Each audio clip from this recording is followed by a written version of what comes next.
হাড়ির খবর জানতে মানে চলে আসিস না, বেশি একেবারে করবি না, তোদের হাড়ির খবরও দিয়ে দেবো। ফেসবুক টেসবুক করছিস তো নাকি? তা ভিডিওটা দেখলি? আরে ওই ভিডিওটা সকালবেলা উঠে পেলাম।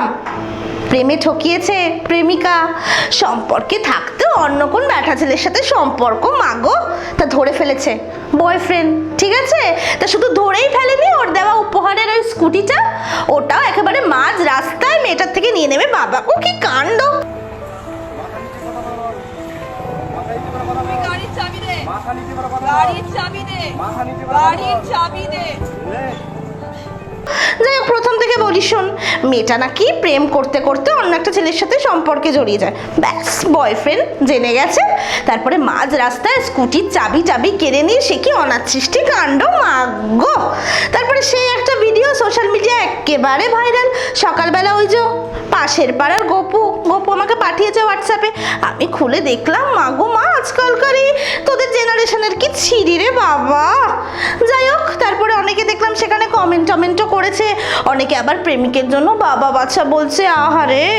আবার অনেকে প্রেমিকাকে তো করে তুষ্টি করে ঝাড় দিয়েছে, আবার অনেকে প্রেমিকার হয়ে বলেছে যে বাবা গিফট দিয়েছিস, প্রেমে গিফট দিতেই পারিস, তা বলে ওটা নির্লজ্জের মতো চাইবি? মাগো, কোনো লজ্জা শরম নেই। আরে আমি কিন্তু আবার ওই প্রেমিকেরই পক্ষে। মাগো, প্রেম করবে অন্য ছেলের সাথে, আবার গিফট দিয়ে রাখবে কি? নিয়ে নে একেবারে গিফটটা। আরে মনে নেই? আরে ওই কলতলার গোপালের বউ একেবারে বাজে মেয়ে ছেলে, একেবারে বিয়ের আগে তো ওই যে অঞ্জনের সাথে সম্পর্ক ছিল, জানিস না তুই? সেই অঞ্জনের থেকে টাকা পয়সা গয়না গাটি সব নিয়েছে, মাগো লোভী মেয়ে ছেলে। তারপরে ওই গোপালের সাথে গিয়ে একেবারে পীড়িত করে বিয়েটা করলো, মানে ফষ্টি নষ্টির বেলায় অঞ্জন আর সিঁদুর তোলার বেলায় গোপাল। কি আর বলি, তারপরে তো অঞ্জন টের পেয়ে এমন ঝামাটাই না ঘষলো মুখে, সব গয়নাগাটি নিয়ে নিয়েছে, একেবারে ঠিক করেছে। তা তোরা তাড়াতাড়ি কমেন্ট কর, তোদের ঘটির খবর এমন উল্টাবো না চারিপাশে। ভালো থাকিস তোরা, ঠিক আছে?